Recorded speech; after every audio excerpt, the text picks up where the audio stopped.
Welcome to the Dark Side Revelations podcast. I'm Jonathan, and that is Alex, and today we are doing a deep dive into the dark side and the Sith. I'm very excited for this episode. Uh, Always something we want to do, and of course we have to cover it based on our name, right? We can't just ignore the dark side in our Yes. first episode, or our first few episodes. Yep. But that would be kind of awkward. Uh, Before we get into the dark side, we have one piece of Star Wars news to talk about. Not a lot this week, but they did release a video on Disney Plus, and it's a 2 hour. I think it was 2:24 video Yep. of Sabine's Loth cat sleeping, and the caption is "Help babysit Sabine's Loth cat Merle while she explores the galaxy." And it Yep. reminds me of like those, like the fires where you put it on the screen in the background for Christmas morning or whatever. It's that kind of style, but just with the Loth cat instead of a fire. Um, Yeah. It's just like it's a Star Wars lo-fi. Just have it in the background while you do stuff. yeah, Video. definitely. And one of the things, like I watched it Christmas Eve, and one of the things I noticed, there's a little screen right behind the Loth cat on the wall, and when the music like pulses and changes, it changes this line that's on the screen. I thought it was a nice little detail. That's pretty cool. Um, and then they released a Star Wars article saying Happy Holidays, and the news they released was that there won't be news until next week Yep. when the team is back. So Yep. that's why there's not much this week. But in a bigger talking point, Rebel Moon Part One, Child of Fire, came out. Yep. Um, we watched this one together Friday night. We did. Uh, We did. it's interesting. Alex, let's hear your thoughts on it first. So, like, obviously, we were commenting on it while we were watching and everything. And my whole thing is like, it's just like a solid 6 out of 10. Yeah, Like when it was released, IMDb just hit it right on the head. The story was all over the place. Like the action scenes were fantastic, especially like the slow mo ones. yeah, That was gold. yeah, But like there was the background information that they gave you. There was a little bit right off the bat, and that, like as you went through the story, there was a little bit more. You kind of had a sense of what was actually going on in this galaxy. But like overall, the movie wasn't cohesive. It just kind of felt like they filmed a bunch of stuff that looks really cool, and then slapped it all together and put everyone that was in those segments together at the end. yeah. And I like it agree. was I it think it was was all right. it, that's that. Yeah, I think 6 out of 10. It was all right. The like you said, the fight scenes were amazing. Like they slowed them down. You got to see everything when at the end with the teeth coming out. So unnecessary, Yes, but that so was awesome. awesome. um, like when they're doing flashbacks to the war for the main character, like that was amazing. Mhm. But they did not pick a the type of movie they were filming. Like at first it was like a war torn story, right? With this character, having to face her past again. Um, Yep. and then it turned into what reminded me of the Mandalorian, where they have a task they want to do, and they have this one thing they have to do for someone to complete that task, right? They have to go fight this giant spider to get this person to help them, or whatever that is. They did that multiple times.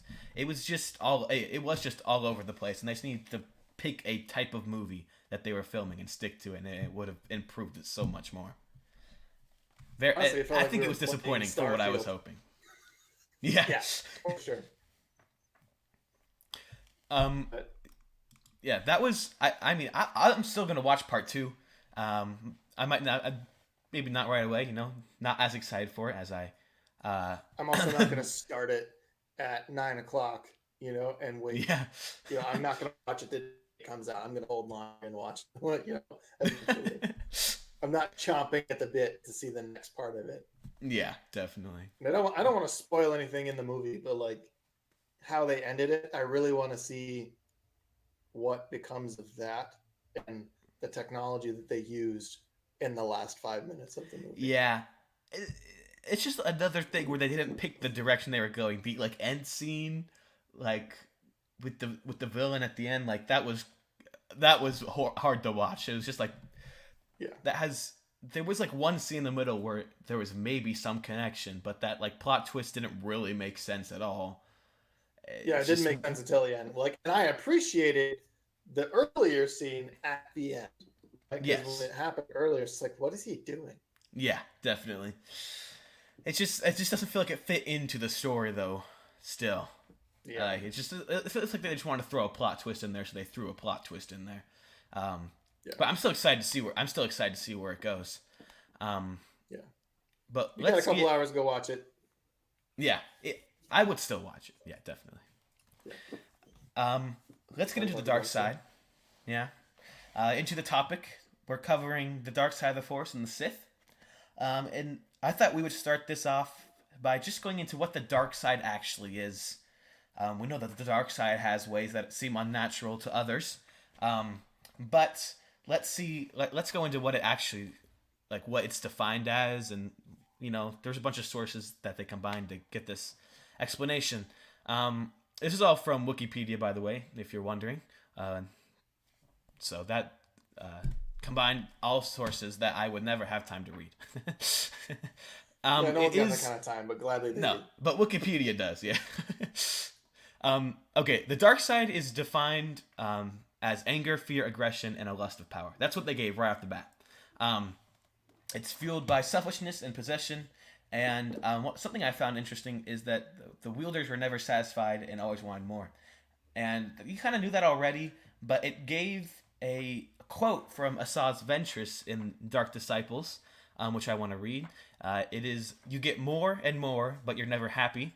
It's a trap baited with all the things you want most in life, and it's not worth living. I already left that behind." It just shows the like mentality, um, and yeah, the want for more that they are constantly plagued by using the dark side of the Force. Um, I didn't really think about that before. I thought that was really interesting. Yeah, Um, like it's not just they're looking for some sort of, there isn't some level that they're going for. They keep wanting more. They get to their next goal, and they just keep going and going. Like the lust for it gets power harder and harder. never goes away. Yeah, it just gets harder and harder, and I assume more physically demanding the further the dark side you get. I would guess. Um, this gets in. It's called the dark side because the Sith wanted it to be a secret. It was dark because it was a secret. They wanted to keep the uses of the Force secretive to make it easier for them to impose order on the galaxy, um, which I didn't know. I I learned a lot of stuff studying for this. Some cool dark side abilities is that they can manipulate visions, force visions, which is seen with Rey, I think, and Anakin. Yep. So, uh, I guess when I was reading, I didn't connect those dots, but they could also be used to manipulate midichlorians to create life or keep someone from dying, seen with Palpatine and Plagueis. Um, and some Sith, while talking about the midichlorians, some Sith lords could siphon force from others to extend their life, which is, I wonder what That's a happens lot to more the common than creating life. Is just definitely, using other life to yeah, extend your own. yeah. And then this actually, because this next point does go off of the siphoning. A thing I learned about Sidious is that his power fed off of other people's hatred. Um, uh, and a bunch of dots connected for me after I read this. Vader tried to kill him many, many, countless times, but as Vader grew stronger to try to kill him, to we'll get into the rule too, where that kind of ties in later. But as Vader tries to kill him multiple times, uh, Palpatine got stronger. So it was kind of this never-ending cycle where Vader would never really be able to kill Palpatine. Um, Eventually he did, but that wasn't because of his hatred. That was the opposite. Um, and then we actually mentioned it in the last episode that Sidious kept Vader in a constant state of pain. It was engineered into his um, robotic parts that Sidious had made for him. And I was wondering if that was part of his plan, was to keep him tuned into the dark side by in constant pain and constantly going stronger because of that anger and fear and aggression. And that would grow Sidious's power as well. What do you think about that one, Alex? No, it was. He so Sidious, when he brought in the cybernetics doctor to build Vader's suit, he specifically requested that whatever the final state was, that he would be in constant pain. Because, like, as we've seen, there's a lot of limbs that get chopped off in the Skywalker family. Um, Part of when you get one of those cybernetic implants or prosthetics or whatever is they have nerve blockers and stuff like that, so that you're not in pain when this partial robot is Yeah. attached to your body. And Vader was the exact opposite. He didn't not only did he not have any blockers, the way that it was engineered and designed and assembled onto him, the whole thing was just pain 24/7. And Yeah, like that's that's when you look back at the Obi-Wan series, when he says I am what you made me, he blames that on Obi-Wan and not Sidious, hmm, which is, I thought that was interesting. It wasn't that just is it wasn't yeah, just you betrayed me, it's you turned me into this constant state of pain. yeah. It does talk about in this dark side article that they like not always physical, but a lot of the times physical. That if you channel the true dark side, you are just in a state of pain. One to Yeah, keep you for sure. one to keep you connected, right? And two, the level of power and like the emotional and mental part pain of one. All like it's an addiction, right? You just need more and more. Like that. This being in pain was not just a Vader problem. It was a most dark side wielders problem. Um, yeah. So Well, you could see that when Palpatine, when he was confronted by the Council. Remember when they fought him in his office and everything? He shot the yeah, lightning at him and everything, and his face and his body was deformed, and his voice was different, and he was a lot more like lethargic, I would say, for the rest of the series. yeah, That was part of it. He used so much of the dark side at one point that his body couldn't handle it. definitely. Like as he was, you know, I didn't even connect those dots. Yeah. This Palpatine like has his looks because of the dark side breaking down his body as he was Yep. constantly trying to hide his true self with the dark side. Wow. Yep. Yeah. I got something for that stuff later too. Oh, cool. um, I also want to go into some common ways to be tempted by the dark side. Um, one is avoiding the dark side. The light and the dark are both a part of Jedi and Sith. And if you avoid the dark, you only feed the dark side. And this is shown in Clone Wars, Season 6, Episode 12, where Yoda goes and confronts himself, or as the dark side slash himself, hiding the dark side. And he learns that he was just making it stronger by avoiding the dark side. Because you have to be able to handle those temptations and not just shove them away. And I, I'll make a claim here. I think that's a main reason why the Jedi fell both times, High Republic and in the prequels. That there was they. I think a lot of times they were just hiding away the dark side and not really acknowledging it, and they were naive, and that's how the Sith infiltrated them in the prequels. I'll go with I that. Yeah, I'll make that claim. I'm confident with that one. I can agree with that for sure. I'm really glad you brought up the Yoda thing in Clone Wars, where he has to go and accept that Yeah, he's, part of his path is he is part of the dark side. that But was a great when episode to when watch. the yes, when the Jedi fell on the High Republic, they didn't believe that the dark side of the Force was going to be an issue.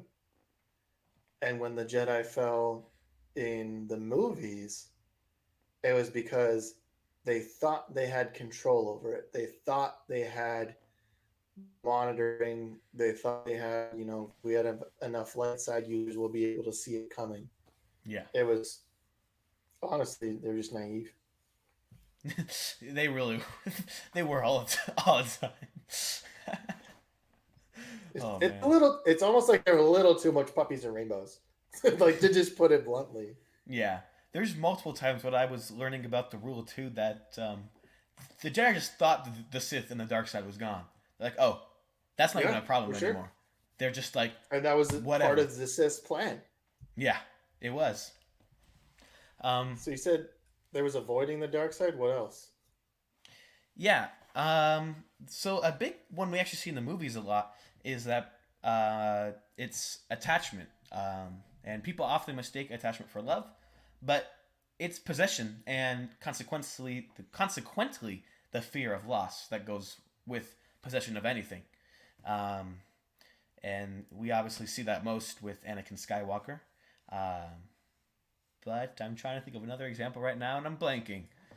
You can get up to I don't remember. It's Clone Wars where the younglings find a small animal. I'm just gonna say it's a lothcat. It's not, but they find a lothcat and they take it in. They kind of, like this is our pet, Uh and the huh. Jedi forbid attachment to the extent of you aren't allowed to have pets either, um, Yeah, it's just because of the this. The attachment, and then leading to the fear of the loss, right? yeah, And you can almost argue that's part of the reason that they didn't like that R2 was Anakin's droid for so long and he never had his memory wiped. He was literally a pet friend, however you want to look at droids. He was yeah, his companion, and Anakin legitimately feared for his loss because he went and risked his life to go and get him back, right? Not yeah, just because he had all these plans and these maps and everything. He went to go get his friend. yeah. I mean, you see that in the Clone Wars show, like their deep connection. Oh yeah. it, he would be. I think he would be a totally different character if he just had an R2 droid, just a random one every time. Every time he went out, or if he had to wipe his memory like every other droid Yeah. in the Jedi Order. Uh, yeah, yeah, that's actually pretty. That's a good connection, Alex. Thank you. The the third one, we'll go back to the common ways, and the third one is power seeking. We talked about this before, um, but I would like to point out that let's point out the Sith code that literally shows us why this is the dark side. Um, a way to be tempted by the dark side. The Sith code is through passion I gain strength, through strength I gain power, through power I gain victory, through victory my chains are broken. Which it doesn't get more dark side than the Sith. So Yeah. yeah, and we see that all the time too. These are the most common ways, but obviously there's a lot of other ways to be Yeah. tempted by the dark side. I want to get into some of the history of the Sith, um, because there's a lot of it from the first Sith to the last Sith. So Alex, Let's you want to get us some Sith history? Yep. So we're gonna do some timeline specific stuff real quick. I did what I could to pull stuff from the Star Wars timelines book. Um, so the year that the Sith were officially formed was in the year 5000 BBY. They were formed as an offshoot of the Jedi Order, and then from that point until 1032 BBY, so just under 4,000 years, the Sith and the Jedi just fought nonstop. Like, and it's not like it was open battles 24/7. It was like scheme, plan, fight each other, retreat, years and Yeah, years and years, repeat. Um, the Siths were so consumed by their lust for greed that they started to turn on each other. This weakened the Sith, allowing the Jedi to take down the Sith with ease. And part of the reason that all of that ended in 1032, um, that's when the Rule of Two was instigated, was in 1032. But going back just a little bit here, that entire time, the entire time that those wars were happening,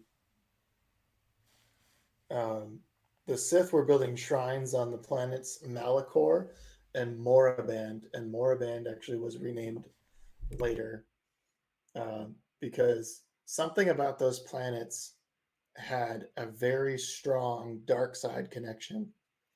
And if you look I believe it was Dagobah had a dark side connection as well, where Yoda ended up staying. And Dathomir, Um, another big one. Dathomir had one too, but that one was a little different. That one wasn't inherently tuned into the dark side. It was tuned into the dark side because of the Everyone, Night yeah, Sisters and what they did to the planet. yeah. Um, so in the year 2500 BBY, the Sith formed an alliance with the Drengir, which is, if you think of a tree that had the ability to grow legs and walk around and stuff and like be semi humanoid, Oh, so Groot. that's what the Drengir were. Yeah, kind of like Groot, but like bigger, like a lot bigger. Oh, okay. Um, but they eventually broke it. They broke that. They broke that alliance, and it was a really big fallout for them. And part of that is the Drengir switch sides basically when to help the Jedi. Um, so, like I said before, in 1032, the rule of two was instigated by Darth Bane. Sorry, he was the only Sith with a title that survived that war. Um, and then we'll get into the history of the rule of two here in a second. I just want to hit the rest of the calendar points.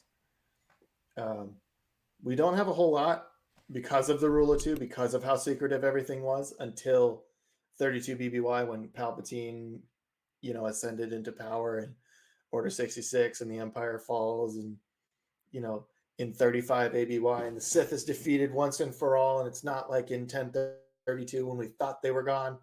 No, they're actually gone now. I mean, we'll see with the Rey stuff coming out.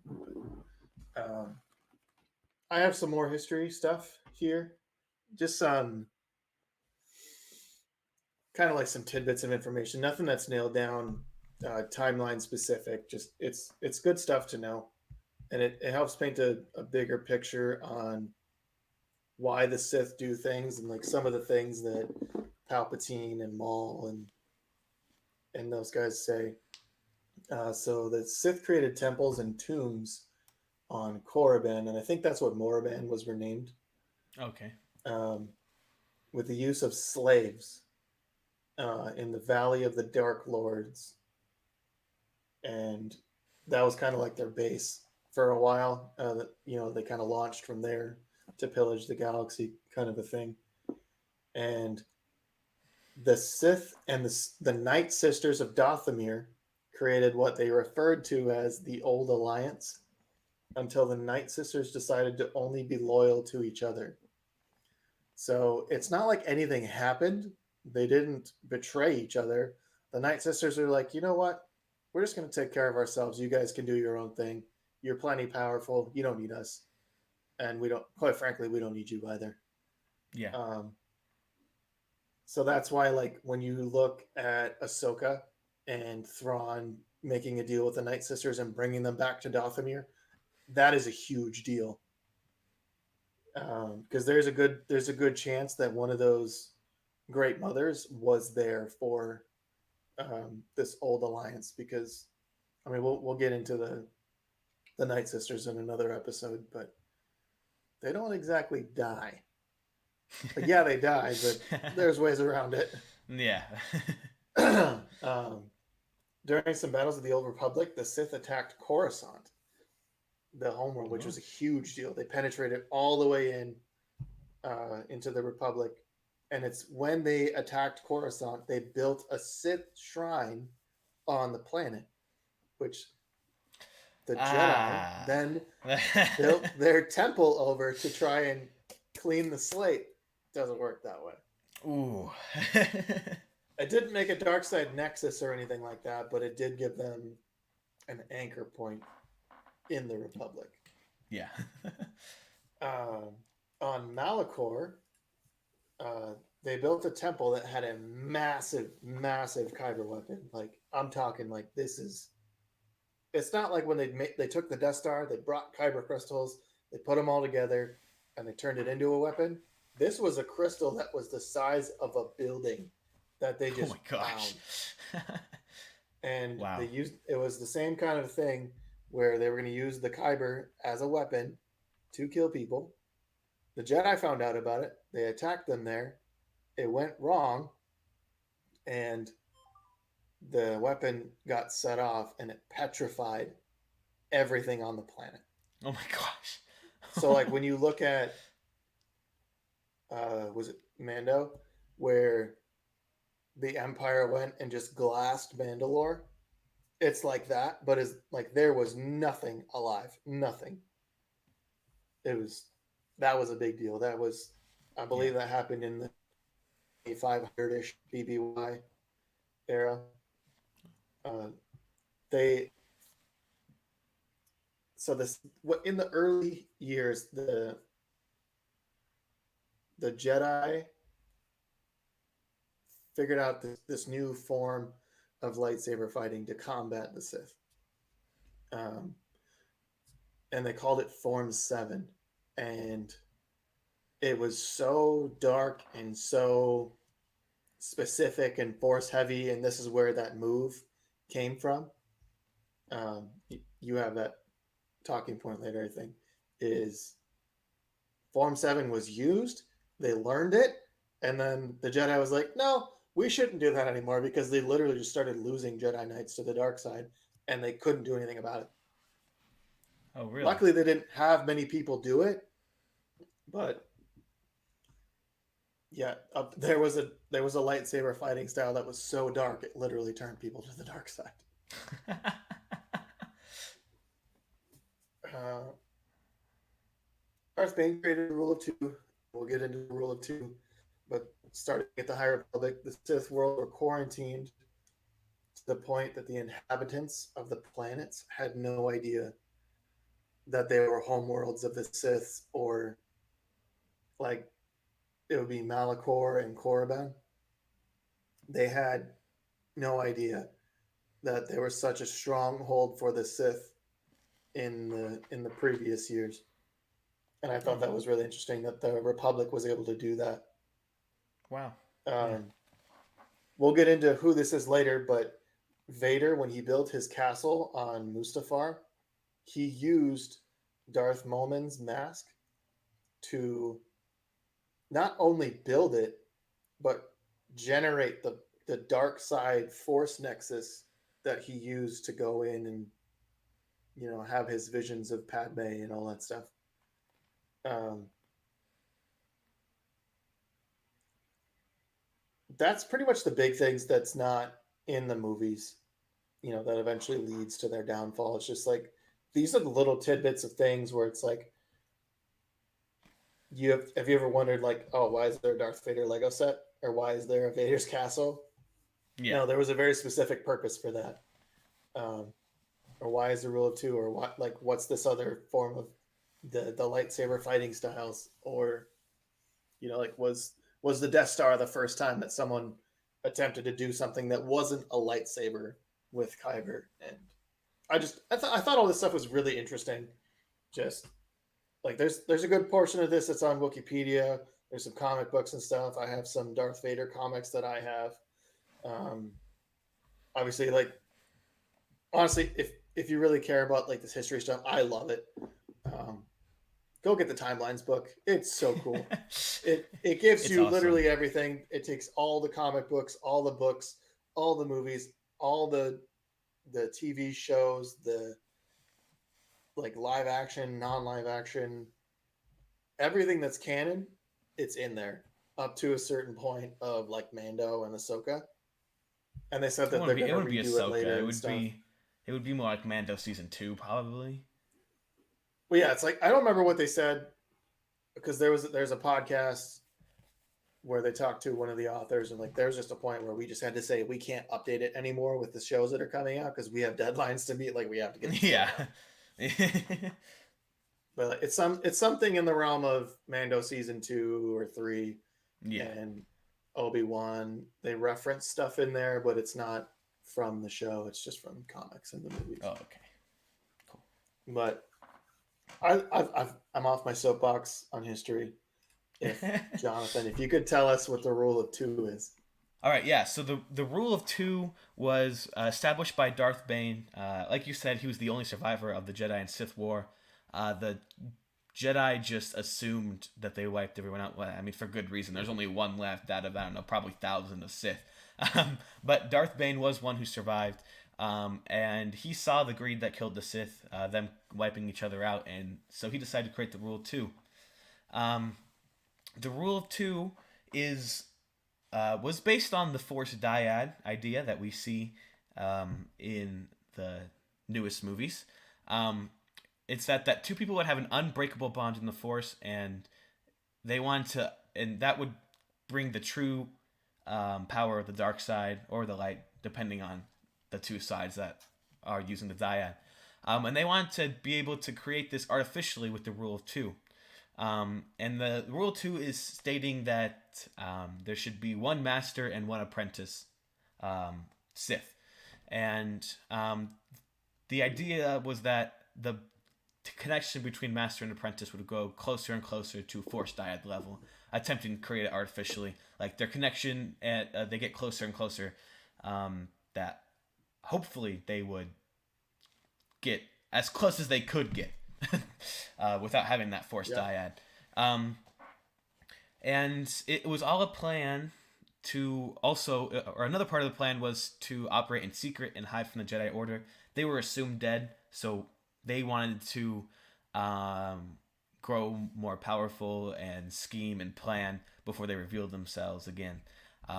And the imbalance of light to dark, of Jedi to Sith, made it easy for the Sith to hide without being detected. They're like you're in Coruscant, right? You have all those Jedi there. You're not going to detect two people using the dark side because there's so much light around you. And I think that's the main reason why they would create the Rule of Two, was so that they could grow powerful again and then eventually strike like they did in the movies. The plan was fulfilled by the apprentice exceeding the power of the master. This was usually shown by the apprentice killing their master, which Palpatine, the biggest one was Palpatine killing Pelagius, and Vader attempting to kill Palpatine. But The Bane's Jedi apprentice Order killed him. Yeah, exactly. The Jedi Order claimed that they killed Darth Bane, but Palpatine claimed that his apprentice killed him. And that was what started the cycle of killing your master, was Bane's apprentice killing him. And that's how that way of fulfilling the Rule of Two started. And the Jedi believed that the Jedi believed that they wiped the Sith for good, despite there being rumors of his apprentice. Kind of like in the movies when Count Dooku was like, "Yeah, we have infiltrated the Senate," and like, "No, never mind. No, you haven't. Just no. There's no way you could have done that. No, there's not an apprentice. What are you talking about? The Sith are gone." Well, first of all, there couldn't be an apprentice, and second of all, we would have sensed him. Yeah. So, come on. Yeah. What are we talking about here? Darth Bane also created the Grand Plan, which is the idea of Palpatine's plan, which is invade the Jedi and take them down from the inside. There wasn't much information about what Darth Bane's plan actually was, but It's just more like an idea, right? Yeah. He wrote it on the chalkboard, and then Palpatine wrote in the answers. Yeah, that's pretty much all that it said. It didn't really give any details of how he planned to do it, so we don't really know much about that. But the idea of infiltrating the Jedi from the inside came from Darth Bane. The Rule of Two ended in 4 ABY, after Vader died and Palpatine was assumed to be dead on the second Death Star. Because, again, the Sith were gone. So the Rule of Two is gone. Well, then Palpatine just decided, let's make the Rule of One. I'm one. Yeah, and Palpatine... Palpatine was never really true to the Rule of Two, which I think we're getting into later, about him having some secret apprentices. But he did establish the Rule of One, which was he was the sole Sith Lord, and he was the almighty and all-powerful. And then I want to get in. The Rule 2 is based on the Force dyad idea, and the only known dyad is Kylo and Rey. This caused Palpatine to have hope. He's like, yes, finally. This thing that Sith have been wanting for thousands of years is finally here. He already had Kylo, he just needs to convert Rey, which is why he was so obsessed with the both of them. So he led Rey and Kylo to Exegol, where Palpatine had transferred his soul into a temporary decaying body, which is where you see him with the with all the machines hooked up on Exegol and there in that final Colosseum fight. And something I didn't know is that he urged Rey to kill him. Obviously, that's in the movie, so that Palpatine's soul could be freed and he could transfer to Rey's body. He wanted to take over Rey and use the dyad to its fullest potential with him and Kylo. I didn't. Maybe I was just didn't catch it in the movies the few times I've watched it, but I just kind of thought that it was like a Rule 2 symbol of killing the Master, but apparently he wanted to transfer his soul to Rey's body. Really? Yeah. It wasn't just that he wanted to fulfill like the Sith tradition of the apprentice overtaking the master. He wanted to then. He wanted to take Rey and then use the Force. The whole dyad. Strandcast thing that we talked about. Yeah. Was control Rey and be part of the dyad that was already created. Yes, he wanted to take over the light side of the dyad and make it dark because supposedly if you have a dyad, you can achieve a pure dark side power. Interesting. Yeah, that's the most interesting thing I learned from this. So Kylo Ren dying is like the single most helpful thing to ever happen? Yes, that was not part of the plan at all. So if you go back to our last episode, we talked a little bit about Kylo Ren and how Palpatine's hand was in that, and it was all so that Palpatine could use the Force dyad, which I didn't know. Nice. I mean, you think this all goes back because Rey's dad was a Strandcast. So like he's had this connection with Rey, right? Because she's of the Palpatine bloodline. I guess this would have been helpful to know last episode, but this is something that blew my mind. I was like, wow, that was amazing. Any thoughts you have about episode 9 a little more? It really does. Just more things they didn't explain in the movies that they should have. But then again, that also proves that when Rey is in the wreckage of the Death Star and she's going to find was it the Wayfinder? Yeah, the Wayfinder. And she encounters that, the dark side version, what we would argue is a vision. Mm-hmm. When she encounters that version of herself, that's Palpatine manipulating her to then, realize that, hey, when I get to the end of this journey, I need to kill him. He needs to be gone. Yep. But then Palpatine was then just gonna jump right in her, and then So because he had to have though, like, Kylo Ren dying is the single greatest thing that sucks for Adam Driver. Because you go to the Strandcasting episode, you can't just he's already in a body. He has to be freed, right? But he had to be in some presentable form, obviously. And we go back to what we just talked about a few minutes ago of manipulating visions. That means, Rey's vision of her and Kylo on the throne, and in the movie before that, when she was studying with Luke and she like goes into the depths and the dark side when she is first. Do you remember that vision?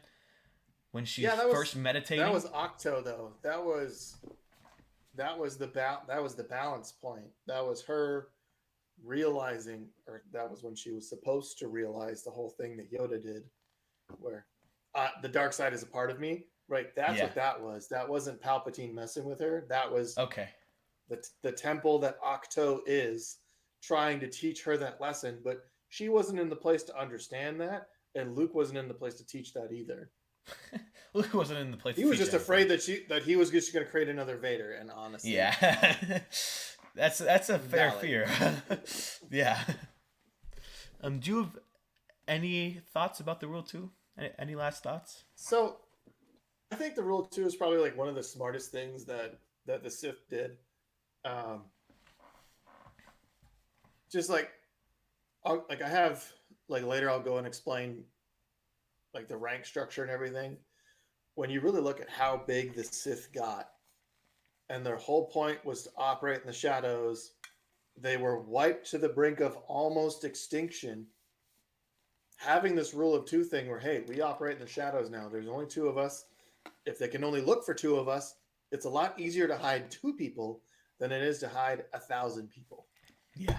And not only that, with the whole balance of the force thing, there's only so much force that can be used. And if there's Yeah. only two of us that's using the dark side, guess how much more powerful we can be? When that only that feeds into the true what's the you had it earlier, the Sith code. Yeah. All they seek is power. Yeah. They don't want friends. They want power. So guess what? If there's only two of us, Yeah. there's your power. Definitely. I think it's probably the you can- best thing that ever happened. Yeah, for the Sith, I agree. Because the imbalance was so great that they could really just achieve so much power, right? Yeah. They could just keep gaining and gaining, and it wouldn't even be near the level that it would in the past. So Yoda, who was around the whole time, of course he's not going to sense it, right? It's just not even close in comparison to what he was sensing a couple hundred years before. Yeah. And like I got upset, when we were talking about Palpatine. Like, how did you not know? How did you not realize that the Sith Lord, the Dark Lord of the Sith, the highest rank, the most powerful Sith, is literally in your presence twice a week? How'd you not know? I learned some things doing research for this episode that's like, oh, that makes a lot more sense. There's a lot of dark side stuff that breaks all of the rules that make any sense. Yeah. You could already see our Star Wars character arcs forming over 2 episodes. I know. But just thinking of like the dark side of the Force and breaking the natural law. Jonathan, I believe you were going to talk about Darth Momin, where that's one of the things that he focused on. And I won't steal if you want to talk about it. Yeah, so Darth Momin had the desire to freeze, or he was really strong in the Force. First of all, before we get into any of his accomplishments, he was really really strong in the dark side. And his one goal, or his main goal, was to freeze people in a moment of terror. Which is, if that isn't the most Sith dark side thing, I don't know what is. Yeah. He wants to hold a person or a being in their highest point of terror for eternity. He did die from the Jedi while he was trying to accomplish this, but his consciousness was stored inside his mask. And years later, Sidious found it, and he gave it to Vader, actually, after a little bit, and Vader took it to help set up his base on Mustafar. And they went to Mustafar, and Vader allowed him to possess a Mustafarian, where he then tried, I believe it was 9 different designs to make a good stronghold for Vader, but the conditions on Mustafar were so great that he just kept failing over and over again from just natural causes on Mustafar. But his 9th try worked, and he finally had a stronghold for Vader, and it didn't last very long, because not long after it was finished, Vader was in a battle with the Mustafarians. Obviously, with him just going in there and taking that, there was a lot of contention between them. But Vader was in the middle of a battle with the Mustafarians when Darth Momin, in his Mustafarian form, opened a door to the dark side, where he went in and resurrected his physical body.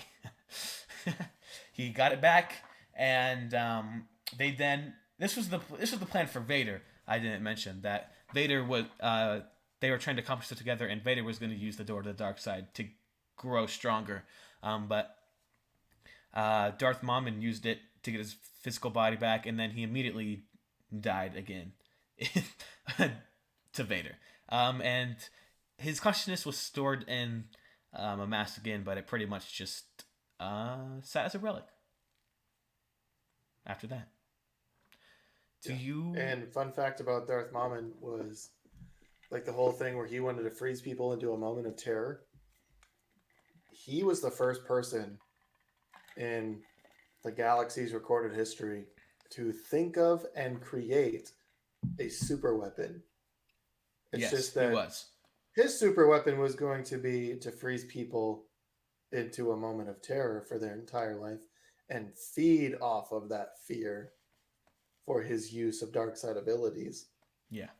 So it's probably a good thing that, the Jedi stopped him. They got lucky on that one. They did. And Darth Maul was actually uh, more or less exiled from the Sith because he was so radical. Yeah, he was. Because this was still in the point in the Sith era of they were still trying to hang back a little bit. Like, yes, their presence was known, they had homeworlds, all this, but they weren't trying to attract any attention to themselves. And Momin's like, I got this. Watch me. Yeah. Was I gonna? I had a point to go along with something you said. It's gone. So I'm just gonna move on. Not worth reminiscing. We're gonna jump back a little bit. Big names to know: Darth Bane. We talked about him. Rule of Two. And then his apprentice. Might butcher this. Darth Zana is how I've read it. In my mind. And he was Bane's apprentice, and he didn't do anything too notable. He actually died fairly quickly. He just kept carrying on the Rule of Two. But then there was Darth Cognis, I'm going to call it. He was Bane's secret apprentice, which, for the guy that created a Rule of Two, not the best look. But once Cognis was ready, he was planning to go fight his old apprentice, Zana, to, whoever wins this fight is the apprentice of the Sith. But then he actually ended up going to go fight him, but Zana was already fighting Bane, fulfilling or starting the Rule 2 and killing him to become master. So he vowed to serve the winner of the duel when he was there, and he became Zana's apprentice. Very different from what was happening. I gotta wonder if if that relationship worked weird because he was going to go kill him already before they were. I don't know. I feel like then they worked together, but that's kind of like the whole Sith thing already. It's not like it's going to be awkward. I mean, sure, it's awkward for like a week or two, but Yeah. like the way the Sith worked is they respected power. So in Cognis's mind, sure, he was going to go. He was planning on serving Darth Bane, but if Zana beat him, why would he? He was stronger, so he deserves to be the apprentice. Yeah. And he was already trained and ready to go. So he's like, all right, whoever wins, I'm in. Like, let's do this. I was already planning on being number 2 anyway. You guys, you guys figure out who the boss is going to be. That's exactly why he was like, yeah, whoever. Just, I will serve the more powerful one, And then Darth Millennial was Cognis's apprentice. And he had a cool power to predict future events, see into the future. I couldn't find a lot of information on how exactly that worked. But Darth Millennial did not believe in the Rule 2.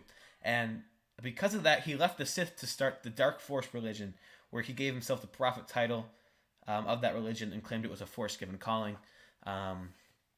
He didn't like the Rule 2. Simple as that. And then we go into Darth Tenebrous, and he was the master of Plagueis. And there's not a lot of information about him. Obviously, we don't know a lot about Plagueis or his master. But there was one interesting fact, which he served in the 26th Legion of the Sith Eternal Troopers. The Sith Eternal being the cultists on Exegol, and the Sith Eternal Troopers being the Red Stormtroopers. Simple as Yeah, that. so he would have been like one of the battlefield commanders, the way that the Jedi's were for the clones, same kind of Yeah, thing. same thing. Yep. If you want to get So into Darth Plagueis, that would be great. yeah, before I jump into Darth Plagueis, I kind of just want to talk about like where all like the Darth and like the Mm. titles and everything, like all that stuff comes from. So like I Okay. prepared some stuff on the what I'm calling the Sith ranks or hierarchy or organization, whatever you want. Um, I like to start at the bottom because that's essentially where everybody starts. Yep. So the the lowest level that you could have been as a Sith was the Sith acolyte, and this is the height of like I'm gonna call it the old Sith Republic, where they had control in the galaxy. They were out in the open, kind of thing, kind of like pre Yep. Rule of Two, and then later I'll say like this is when it changes. Um, so the lowest that there ever was a Sith acolyte, which is Sith initiates, or if they were too young, Sith hopefuls. It's basically like their equivalent of Padawan or a youngling learner. Basically, just a prospective Sith. I have a lightsaber. I want to be a bad person. I Yeah. want to know how to use the Force. Help me. Yep. That's basically all there. And then the next, it just kind of jumps up to what's called the Sith Crusader, or what they were just commonly referred to back then as the Sith. They make up the bulk of the forces. The Crusaders do. They were the enforcers of the Sith Empire. They had three main specialties. There was the warrior, the sorcerer, and the assassin. Uh, this would be equivalent with just like basic Jedi, some lesser Jedi Knight kind of status, depending on what you achieved and what the specialties was. So like the Sith warriors, they were just masters of combat, and that's all they were.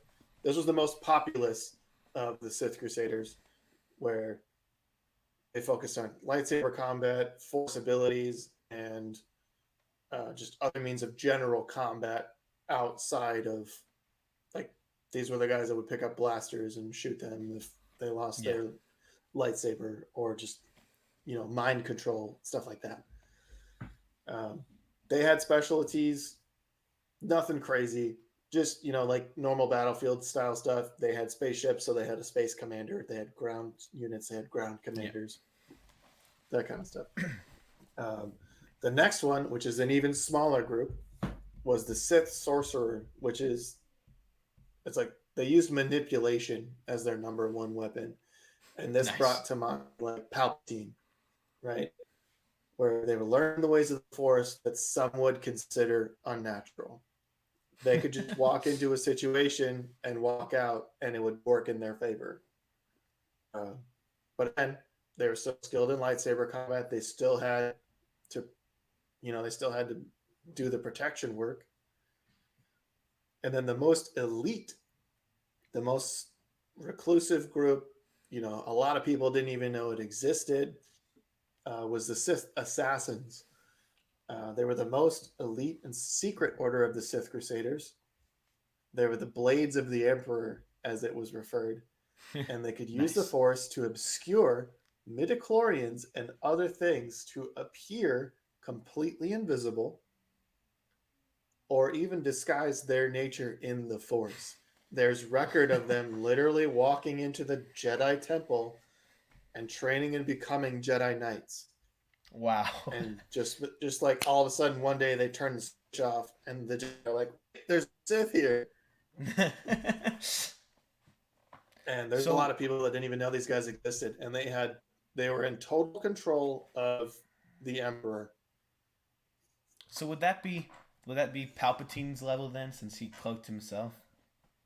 That's what I was getting at earlier, where it's like, oh, this makes a little bit more sense now.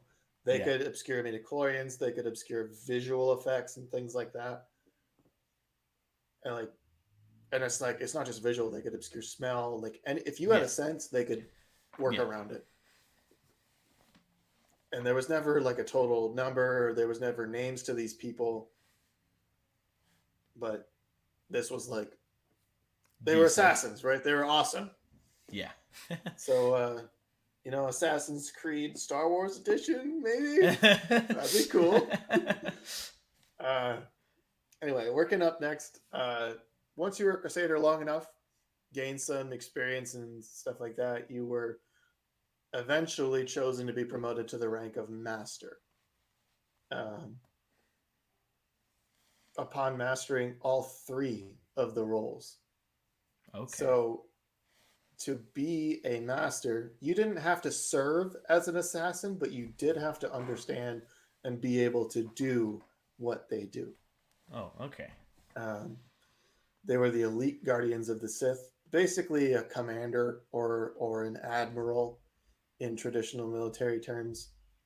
Or if you look at the Jedi, this would be like the Jedi Knights and the Jedi Knights that had status and influence. Okay. Um, so once you were a master for long enough and you kind of prove yourself, you then were entitled to the chance to become a Sith Lord. Um, and again, if there was a woman that did this, you would be a lady. This rank was considered to be a great position of glory and respect. And this rank, they would also have the option, after they sat there long enough, to challenge a Darth for their title and rank.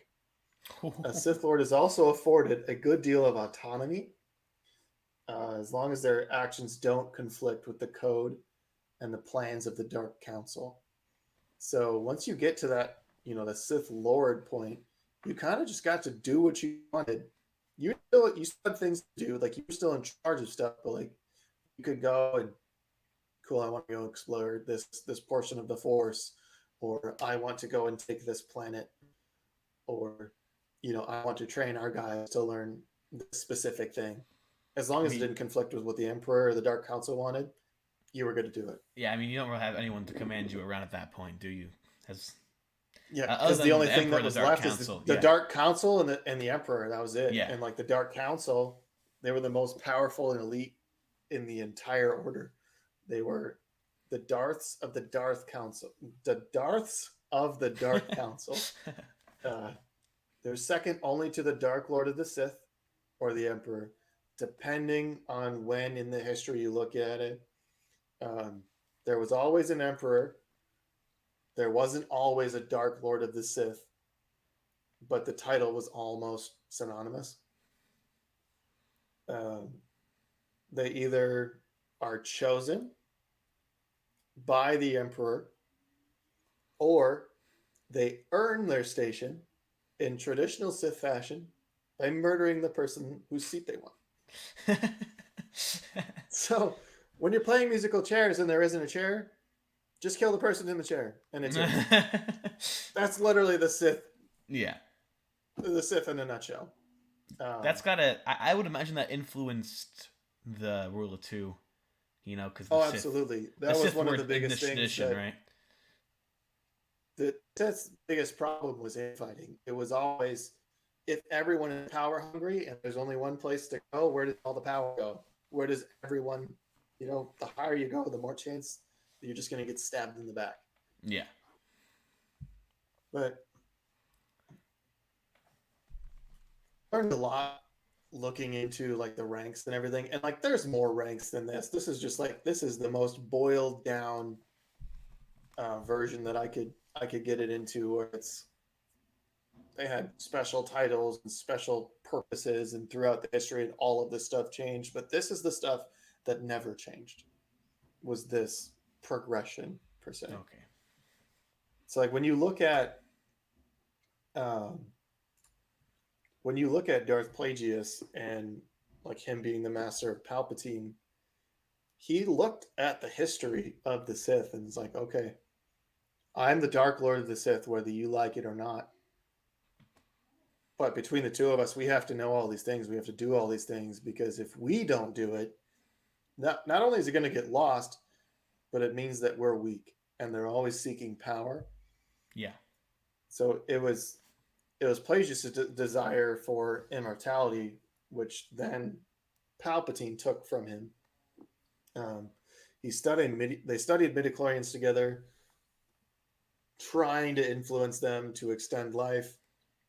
They were able to create life, you know, with Anakin and some others, Yeah. but they Pelagius never actually figured it out. Palpatine's the one that figured it out. Was, living beyond death, Yeah.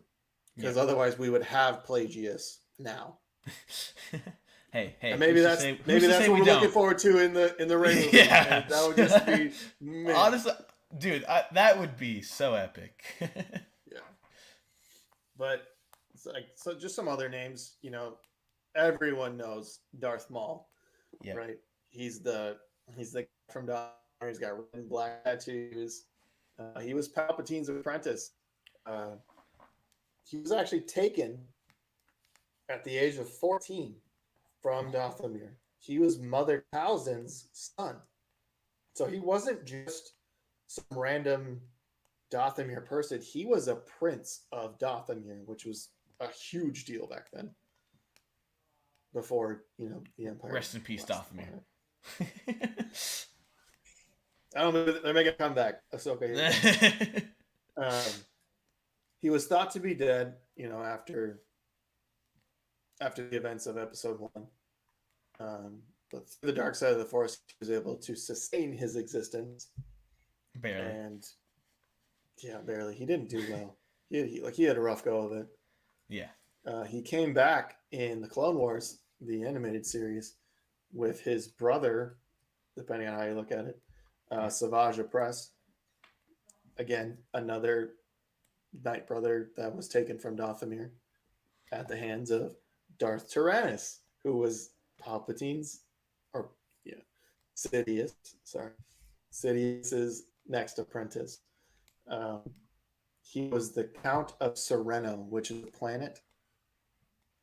He left his title to train in the Jedi Order. Yeah. So this is Dooku. For those of you that don't know who we're talking about, this is Count Dooku. So he left the planet Sereno to train the Jedi Order. He left the Jedi Order because of the corruption in the Senate and Jedi traditions. Just wasn't a big fan of a lot of it. He went back to being the Count of Sereno and secretly colluded with Palpatine while he still had Maul. And he used his power and influence to get more planets to join the Separatist cause. So, the Separatist Alliance, he wasn't just some Sith figurehead. He was an actual, seat at the table. He oversaw the creation of the droid and clone armies, which, other than Palpatine, he's a big reason why the wars in the movies happened. Yeah, Dooku's like the only one who he didn't even know everything, but he knew quite a bit of Palpatine's plan, right? Yeah, he was actually read into a lot more of Palpatine's plans than Maul ever was, and Vader, he lived longer, so he had more of a chance. But Tyrannus was highly intelligent, and Sidious saw that, and he used it. Yeah. I mean, I think this was a very smart play with Sidious because his amount of influence he had being Count, right? That he was able to recruit people to join the Separatist cause, like entire planets to join the Separatist cause using his influence. Yep, entire planets. He was a big source of, Sereno wasn't, but he was a big reason the funding for the Death Star happened. He's a big reason that the PETA Techno Union was even a part of any of the droid factories or anything like that. He is a huge reason that Palpatine was able to do what he did. Yeah. Using, in this very specific amount of influence and where his influence was to be able to control the separatist side of the Clone Wars. My favorite part about him is that one of the reasons he left the Jedi Order was because of the corruption in the Senate, but then he used that to his advantage a few years later, right? He had that knowledge, right? And he used that to gain more power and influence. Yep. And for those of you that don't know, Dooku, when he was in the Jedi Order, he was Qui-Gon's master. So like he wasn't just a nobody. Like he was Yeah. there. I don't remember if he had a seat on the council or not, but he Uh-huh. was a well-respected Jedi Knight. He's like, you guys suck. I'm out. I like attachments. Goodbye. Yep, I like attachments. We go back to my planet. Yeah. It's mine now. And then, next in the line of succession would have been Darth Vader. We don't need to talk about Darth Vader. No. He had 9 movies, or 6 movies. 6 movies. And eventually we'll do an episode on him. Just kind of pull everything together. But we do need to talk about Starkiller. And Starkiller is one of the ones that's my favorite. Not the base. Not the base. No. Not dude, Starkiller base. That was so stupid. Oh, you know what? We need to get into that another time. But Starkiller, the person, also known as Galen Merrick, he was the focus of Force Unleashed, the video game that was released in 2008. It was on Wii and PS2. And Jonathan, you said it's now on the Switch, Xbox, and PlayStation. Yeah, and PC. It's everywhere now. It's everywhere actually, now. If you haven't played it, play it. It's fantastic. I read reviews of the Switch version. I wanted to take a hit on the Switch, but couldn't find anything bad. I read that the ported version is actually like way better. It's like they did a lot of improvements on the Switch version that they didn't do on the Xbox or the PlayStation or the PC, like Steam. So if you want to play it on the Switch. Well, maybe we'll have to play it later. All right. So Starkiller was a big deal because he was Vader's secret apprentice, Vader's assassin. He was in violation of the rule of 2. He was captured by Vader during Order 66 because he was the son of 2 Jedi Knights. He completely forgot his past, his capture. He couldn't be a true Dark Lord of the Sith because of the rule of 2, unless Vader would have killed Palpatine. Mm-hmm. Vader trained him in secret and gave him the name Starkiller. He betrayed Vader once Palpatine. He was betrayed by Vader once Palpatine confronted him, and died in the Battle of Yavin. But the big thing that I remember about Starkiller, which it's partly Starkiller, partly Sam Witwer. If you guys don't know, Sam Witwer is the person who portrayed Starkiller. He did the live action. He did the motion capture and all that stuff. Fun fact, he's also the voice of Darth Maul in Clone Wars. The reason that Sam Witwer got the part for Starkiller is they sat down in the audition. So they told him to sit there and meditate, and like you're going to build your lightsaber, and this is going to be a major cinematic moment for the game and all this. And this was the audition. So Sam sits there, he's making, really frustrated faces. He's looking like he's having just a really hard time. And the guy across from him just goes, "Stop, like, what are you doing?" He's like, "Well, Starkiller would have been, trained in the dark side of the Force. He's being trained by Vader.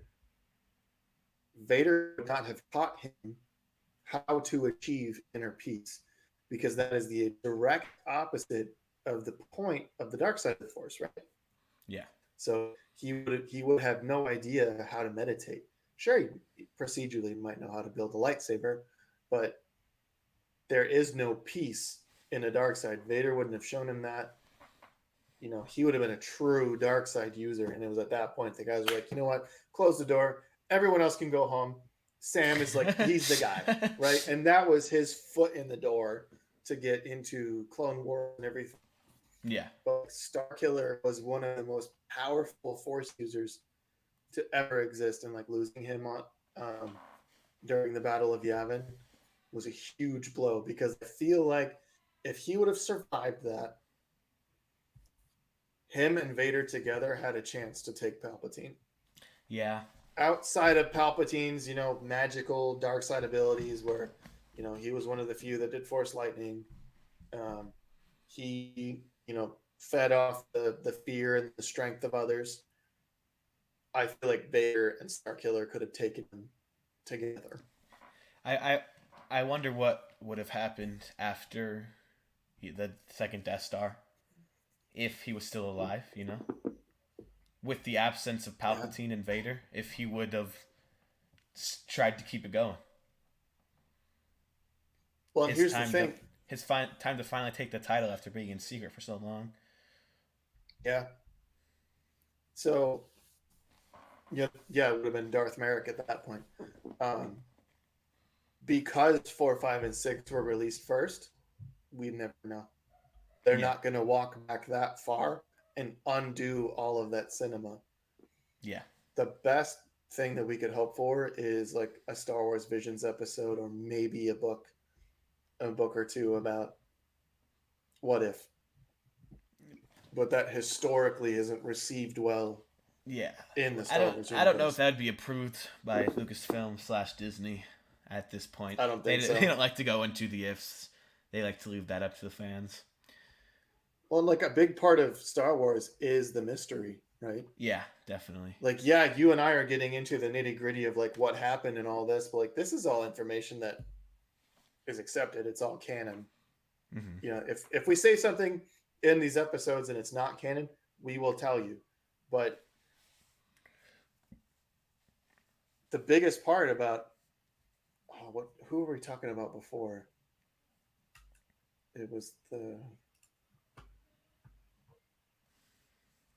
it wasn't Melman, it was Millennial. How he had the ability to see into the future. Yep. We don't know how. And honestly, I don't want to know. Because saying he uses the dark side of the force, that's enough for me. The dark side of the force is a pathway to some powers some consider to be unnatural. Sure, that's unnatural. You shouldn't be able to see Yeah, forward in time. I think that is a big part of the dark side, and why I wanted to get into it. There's so much mystery around it, and even with us both researching the dark side, we still don't know a lot. I know. Like I learned so much, but it's still like I have so many questions. Yep. And a lot of them I know I'm not going to get the answer to, but I'm okay with that.